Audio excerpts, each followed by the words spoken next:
Thank you all for joining us. We're going to give everyone a few minutes to log on and we will begin shortly.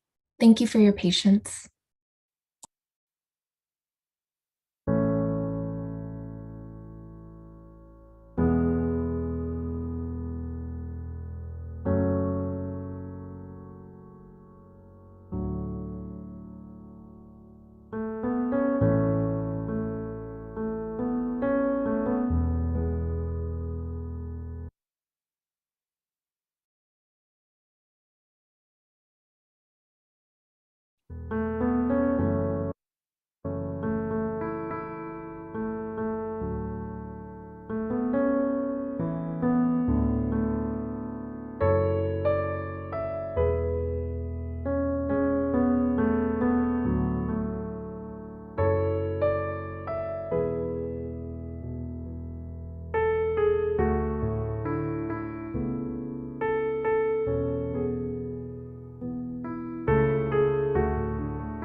Thank you for joining us today. Here are some tips for participating. Cameras and microphones are disabled for participants, so you'll only be seeing our panelists and presentation today. You may opt in to use closed captioning by clicking the 3 dots on your screen that says More and click Show Captions. The Q&A feature is available for questions about the DoveLewis Pet Loss Support Program. Please include your name and email address, and we will follow up with you after the event has concluded. You can also use the Q&A feature if you need technical assistance, which we will respond to as soon as possible. The chat feature will be open during the slideshow at the end of the program for sharing comments. Feel free to share your thoughts or memories with the group if you would like to at that time. And remember to use the Q&A function for any questions or comments you would like our panelists to respond to, as the chat feature will be unmonitored.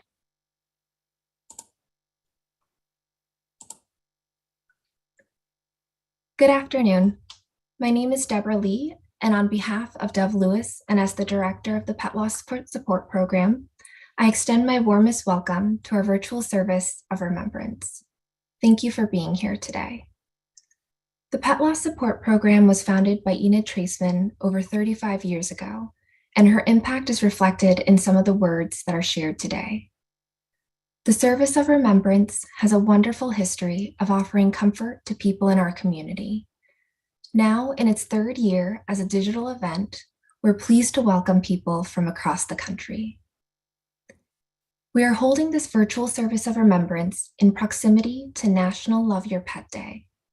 And it is precisely that love, and our enduring connection that brings us together today. We are here to remember, to honor, and to reflect on the lives of our beloved companions and their continuing bond that we share with these special loved ones. They are our best friends, our teachers, our steadfast companions, our anchors, and our dearly beloved family members. I often share, somewhat jokingly, but not really, that our companions train us very well. We learn to wrap our days around them, to measure our time away from home, or adjust our routines to fit their needs and wants. We do special things just for them, trips to the places they enjoy, preparing their favorite foods, or singing them silly songs. And they love us unconditionally. For many of us, the love that we share with our beloved companions is full of so much ease and fulfillment. We form an intimate and deep bond with our companions, and as much as they are our family, it can also feel as though they are a part of us. We love our companions deeply, and it is natural that we grieve them. We miss them and we long for them. Everyone's experience with grief is distinctively their own, a unique reflection of the special bond that you shared with your beloved companion.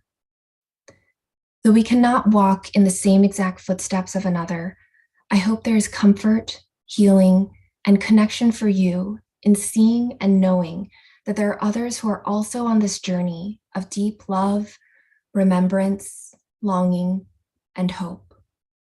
You are part of this beautiful community that knows the gift of having the love of a cherished companion in your life and forever in your heart. In this space, I welcome you to come as you are. I wish for the memories that arise to include those that may bring a smile to your face and reconnect you with the happy, the silly, and the joyful feelings and experiences that you shared with your beloved companion. I also acknowledge the deep sorrow of their absence, that the ebb and flow of grief may be even stronger. We grieve because we love. I encourage you to be extra gentle and extra kind to yourself as you remember your loved one. I wish you all peace and comfort as you hold your grief and love.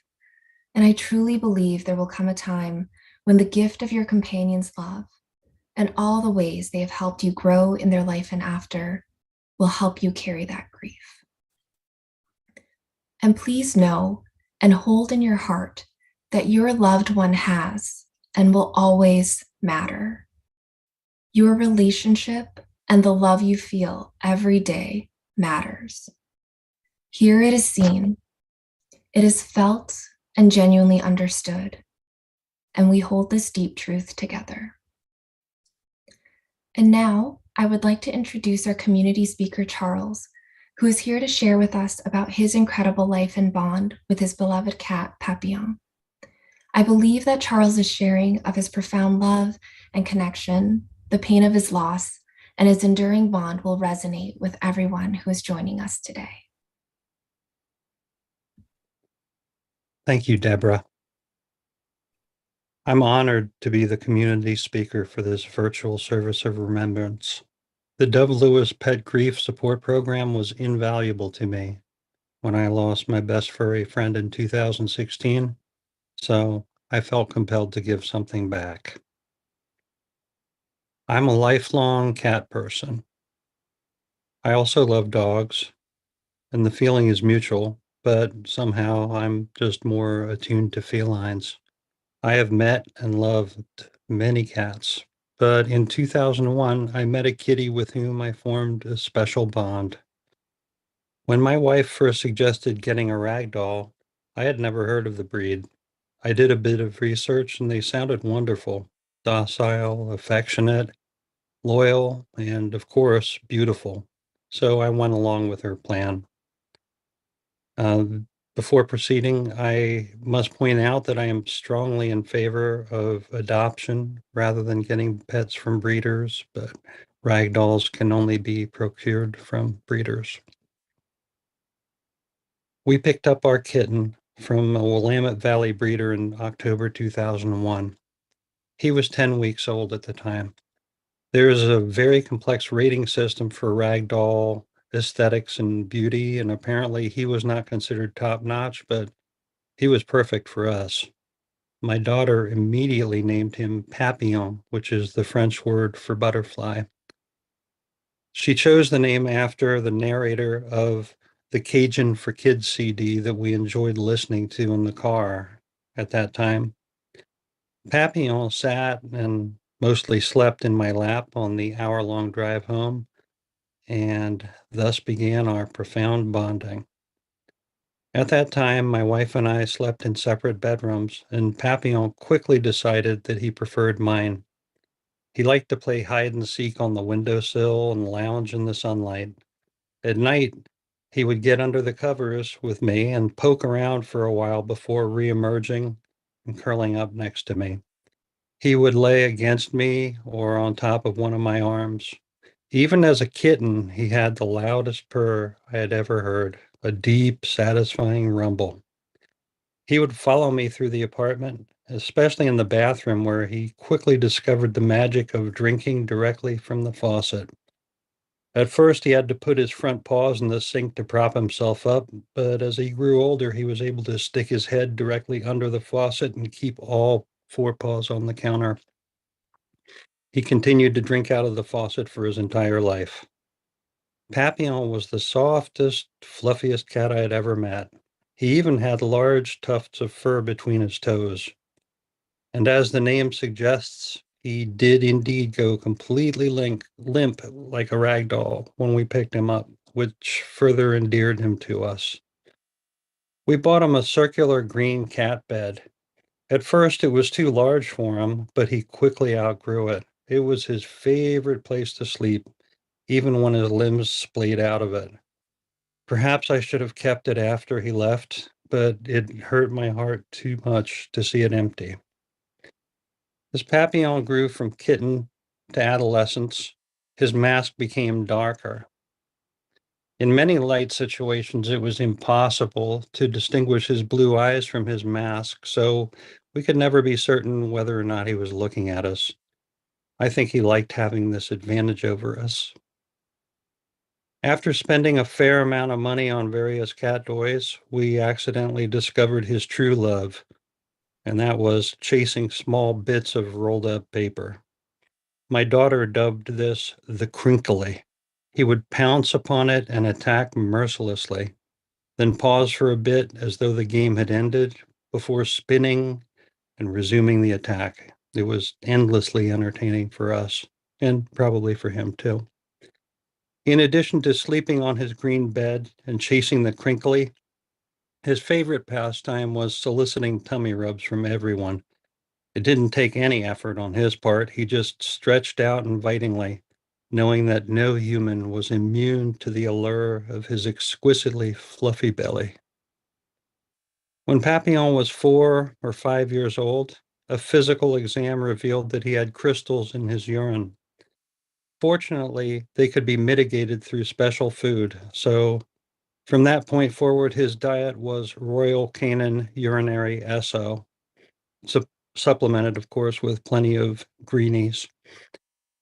The cat food was more expensive, but we never thought twice about that. He was well worth it. Around the same time, we decided to get him a companion. We adopted a standard issue cat and named him Little Bo after the protagonist in Julie Andrews' book series. Papillon was a benevolent big brother. Little Bo would often sleep next to him. When Bo would do something naughty, Papillon would never swat or hiss at him. He would just use his bulk to subdue Little Bo with a furry bear hug until Bo calmed down. Although Papillon loved all humans, his special bond to me continued to intensify. He would often jump onto my lap while I was working or playing the piano. One trait in particular is that he would stand on my lap and then allow himself to fall upon my chest, just fall against it. And my heart melted the first time that he did this. I had never had or met any cat that did that. One day in May 2016, I noticed that he seemed a bit listless, not interested in spending any time with me or any other humans. I took him to the vet and they found a lump.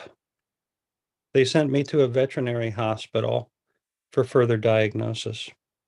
After waiting anxiously for several hours, I got the bad news.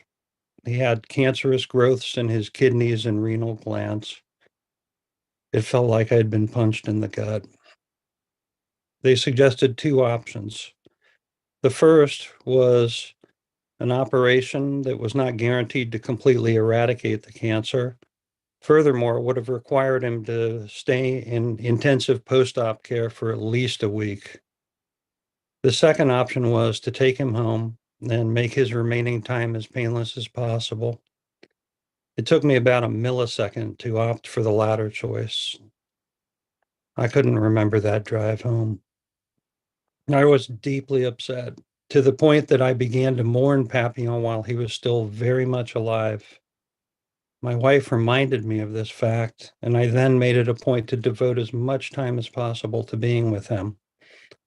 The diagnosis was between 2 weeks and 2 months, and despite his being in obvious pain, he hung on for another 6 weeks. As the days passed, he spent more and more time in his kitty cave. I would reach in and rub his belly, and his deep purring would reverberate inside his kitty cave. I like to think that he appreciated my trying to reassure him during this terrible time. As his appetite diminished and he stayed in the kitty cave almost full time, I knew that the time had come to end his pain. I learned of compassionate care, an in-home vet service that would spare him the anxiety of another vet visit. I would recommend that option to anyone. Deciding upon the timing was the most difficult decision I've ever made. Eventually, on July 14th, 2016, I scheduled the vet's visit for the following morning. My daughter came to spend the night with us so she could be present. She had grown up with him. She was 4 years old when he joined our family, so he was as important to her as he was to me. That night, I laid on the floor next to his kitty cave and tried to keep petting him as much as I could.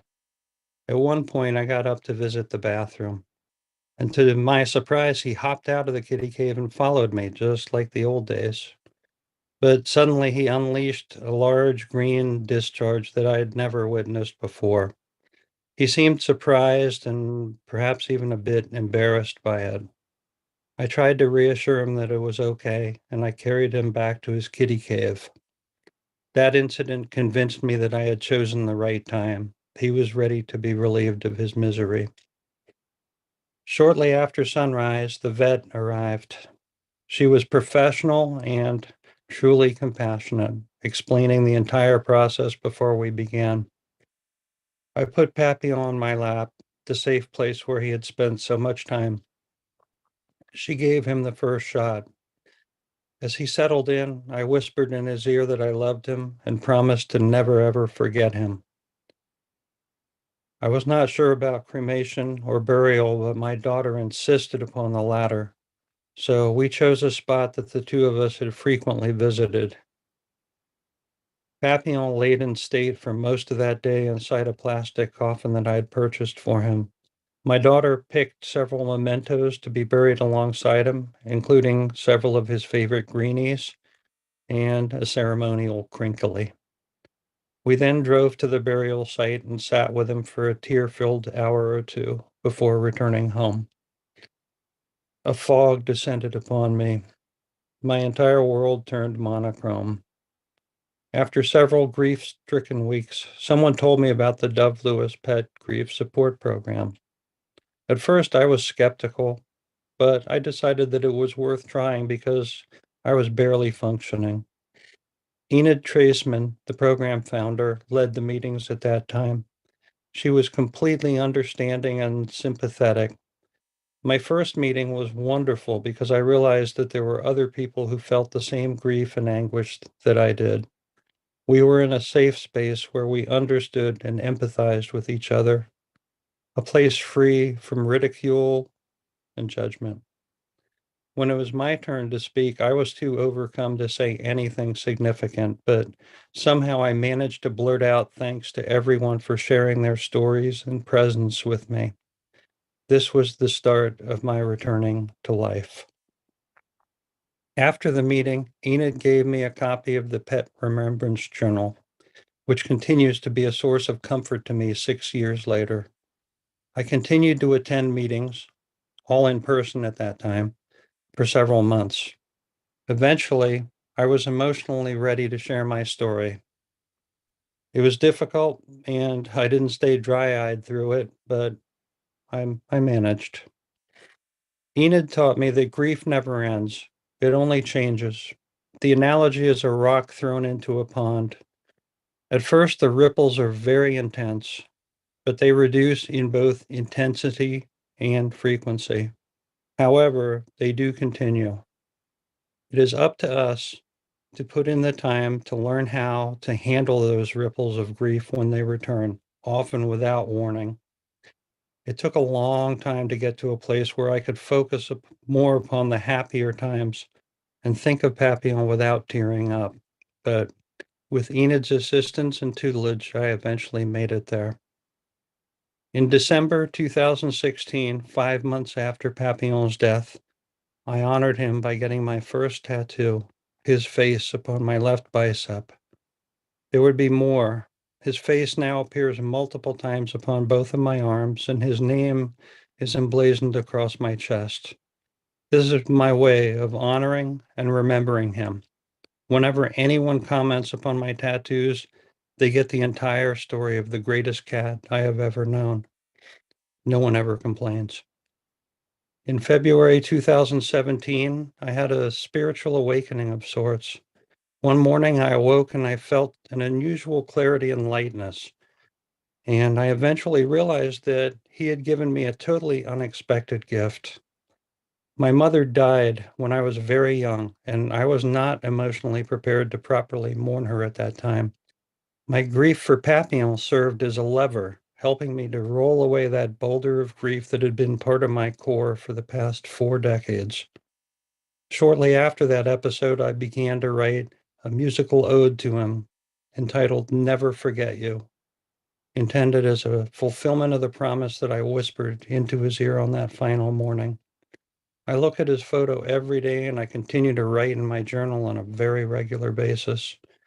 I visit him several times a year and sit and talk to him about our lives. Some people would consider that silly, but I, I believe that he is listening.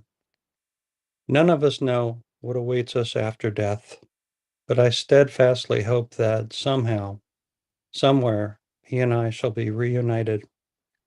In the meantime, I shall indeed never ever forget him, Papillon, the king of cats.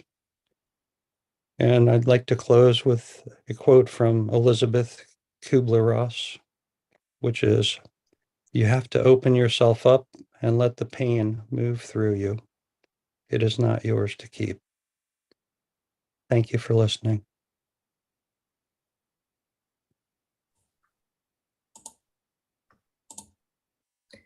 Thank you, Charles, for sharing your beloved Papillon with us. Your sharing of Papillon's special qualities that made him uniquely him brought a smile to my face, as I'm sure it did for others. And it is an honor to hear your story of such love, sorrow, and hope. I imagine that your sharing truly resonates for everyone today who's remembering their beloved companions.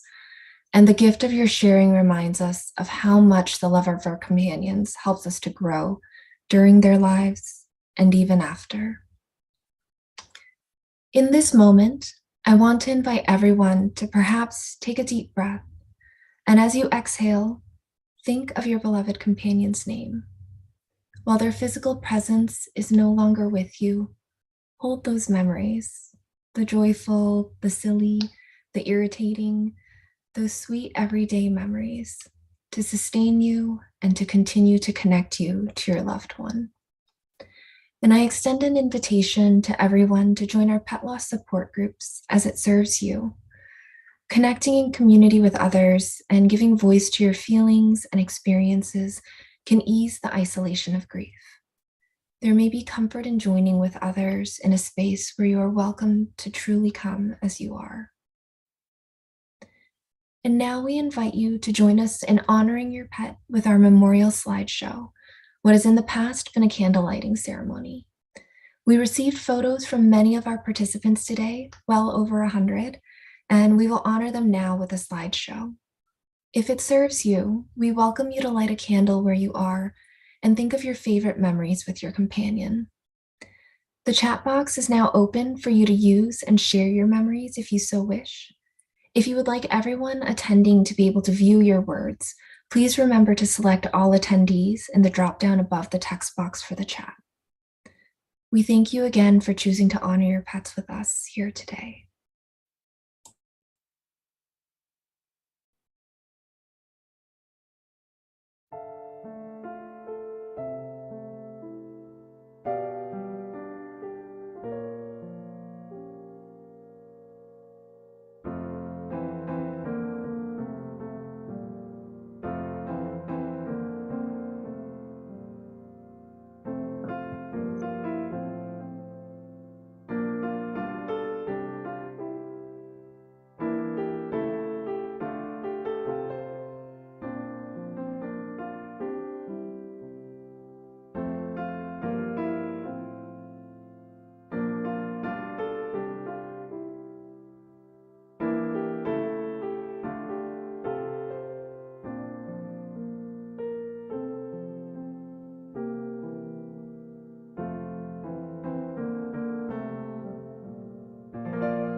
It's like a storm that cuts a path, like a will. It feels like that.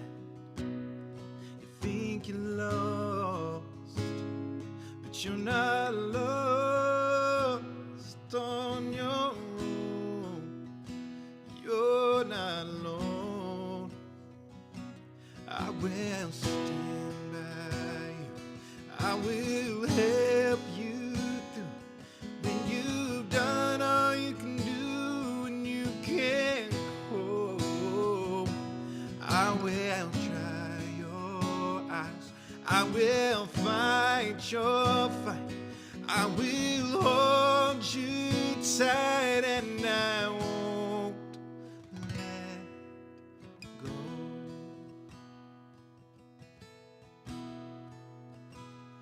It hurts my heart to see you cry. I know it's dark, this part of life.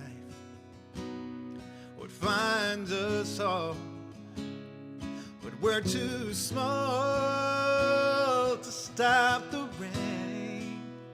Oh, but when it rains, I will stand by you. I will help you through when you've done all you can do and you can't cope. I will dry your eyes. I will fight your fight. I will hold you tight and I won't let go.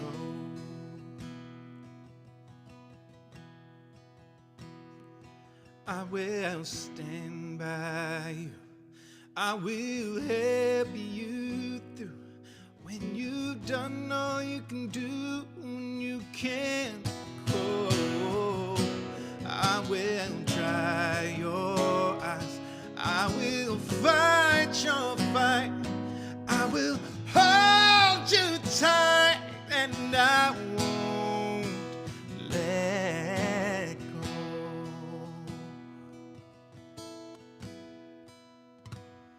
It's like a storm that cuts a path. It breaks your will. It feels like that. You think you're lost, but you're not lost on your own. You're not alone.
would you know my name if I saw you in heaven? Would it be the same if I saw you in heaven? I must be strong and carry on, 'cause I know I don't belong here in heaven.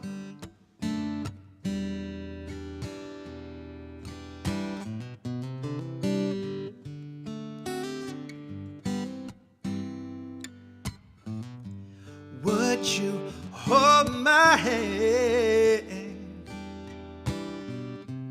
if I saw you in heaven? Would you help me stand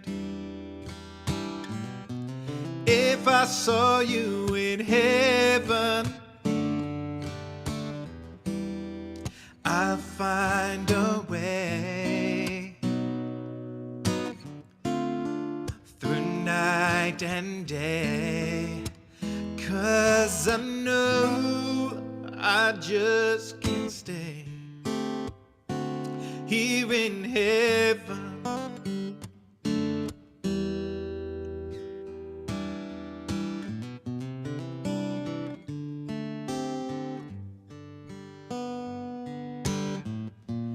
Time can bring you down, time can bend your knee.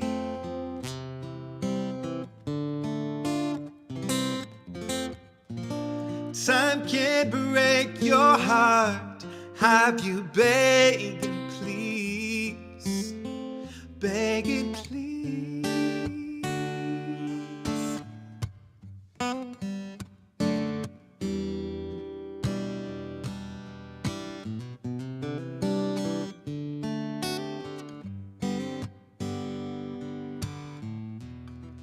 Beyond the door, there's peace, I'm sure, and I know there'll be no more tears in heaven.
I see trees of green, red roses too.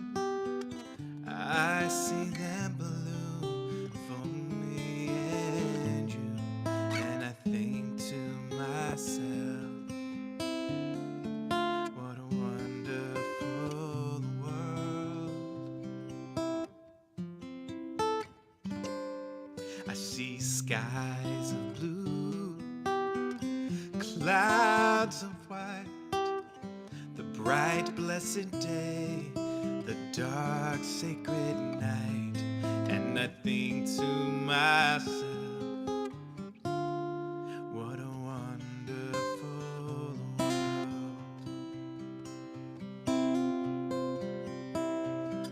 The colors of the rainbow, so pretty in the sky, are also on the faces of people going by.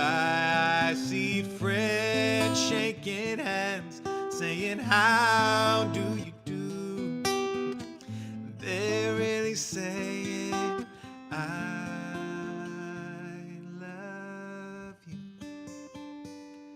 I hear babies cry, I watch them grow.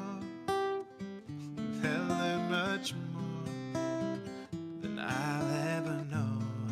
And I think to myself, what a wonderful world.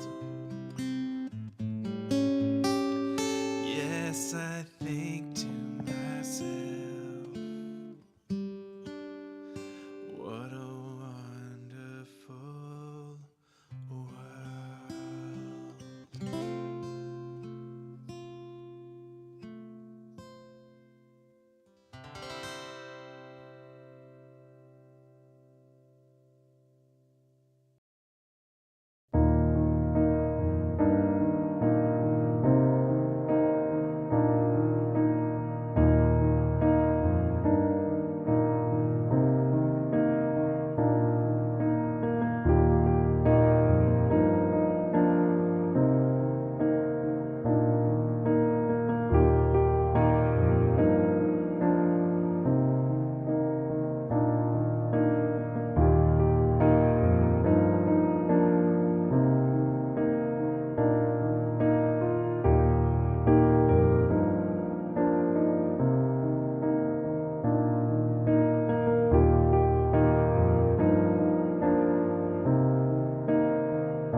This concludes our virtual Service of Remembrance. Thank you again for joining us today.